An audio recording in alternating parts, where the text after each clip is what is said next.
Harka fuunee akkam jirtu daawwattoota hojii misii miidiyaa kun dirree hojii misiiti. Dirree hojii misii keenya har'aatiin ammoo oduu odeeffannoo ispoortii biyya keessa fi biyya alaa kan isinitti himnu ta'a. Oduu odeeffannoo ispoortii har'aa kan isinitti himu Hallalisaa Dabbabaati.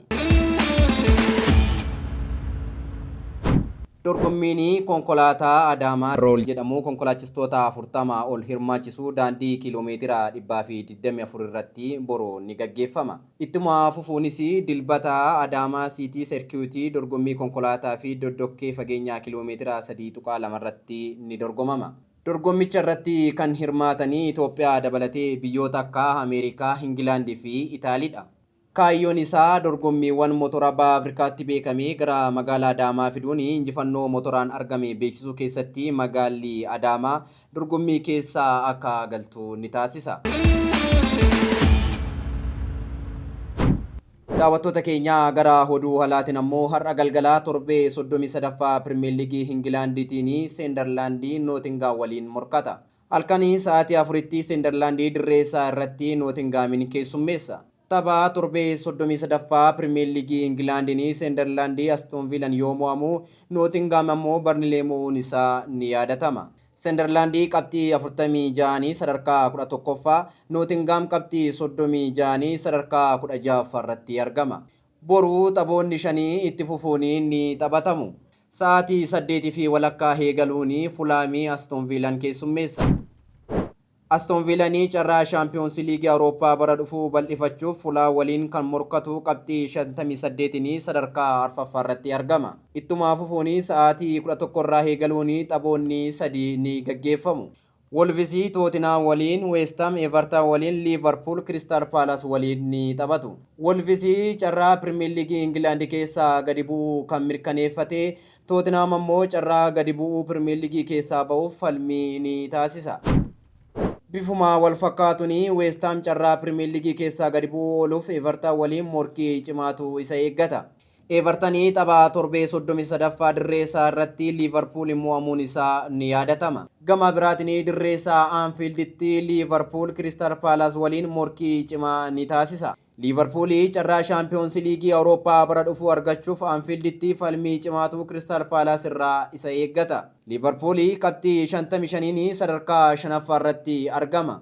Galgala sa'aatii 1:00 eegaluun falmiin Arsenaalii fi Newcastle gidduutti gaggeeffamu ni eegama. Arsenaal yeroo lama walitti aansuun Barnimaawuzii fi Manchester Cityin goolii wal fakkaataa 2-1 kan mo'ame gara injifannootti deebi'uu fi falmiin Newcastle waliin taasisu ni eegama. Newcastle taphoota 3 darbanii walitti aansuun kan mo'ame dirree isaan alaa gara injifannootti deebi'uuf Arsenaal irraa qormaata guddaatu isa eeggata.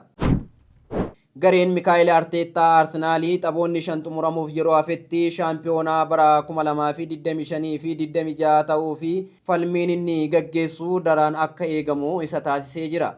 Tapha qixxeessituu torbee 34ffaa taphatameen Manchester Cityin Barnlee mo'uun sadarkaa 1ffaa qabachuun isaa ni yaadatama. Tapha hangammaatti taphatameen Manchester City fi Arsenal qabxii wal fakkaataa 70 qabaachuutiin garaagarummaa goolii waliigala galchaniitiin sadarkaa 1ffaa fi 2ffaa irratti argamu. Manchester United fi Aston Villaan qabxii wal fakkaataa 58 qabaachuun garaagarummaa gooliitiin sadarkaa 3ffaa fi 4ffaa irratti argamu. Tottenham, Barnlee fi Wolves ammoo kilaboota wal duraa duubanii sadarkaa dhumaa irratti argamanidha. Oduu keenya birootiin ammoo tapha FA Cup Ingilaandiin Manchester Cityin Southampton waliin taphata. Manchester Cityin kanaan dura waancaa Karabaa'oo tokko kan fudhate waancaa lammaffaa FA Cup milkeessuu fi falmiin inni gaggeessu ni eegama. Dilbata Chelsea Leeds United waliin sa'aatii 11tti ni taphatu. Chelsea taphoota 5 walitti aansuun mo'amuu hordofee leenjisaa isaa Liaamin hojiirraa gaggeessuun isaa ni yaadatama.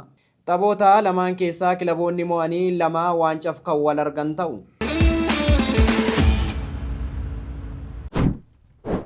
Oduu keenya xumuraatiin urjiin kilaba Barcelona Lamine Yamal hanga dhumaa bara dorgommii kanaatti dirree irraa akka fagaatu ifoomee jira. Lamine Yamal hija kilaba Barcelona kan ta'e miidhaa cimaa isarra ga'een hanga dhumaa bara dorgommii kanaatti gara dirreetti akka hin deebine himame. Tapha torbee 33ffaa La Liga Spainiin Barcelonaan Celta Vigo 1-0 mo'ate irratti miidhaa cimaan irra ga'uun isaa ni yaadatama. Kanuma hordofuun miidhamni Laaminaa Yaamaal cimaa waan ta'eef bara dorgommii 2025 fi 26 keessatti deebi'ee taphachuu fi carraan isaa dhiphaa ta'uutu gabaafame. Daawwattoota keenya oduuf odeeffannoon ispoortii har'aaf qabannee dhufne kanuma nagaatti nuuf tura.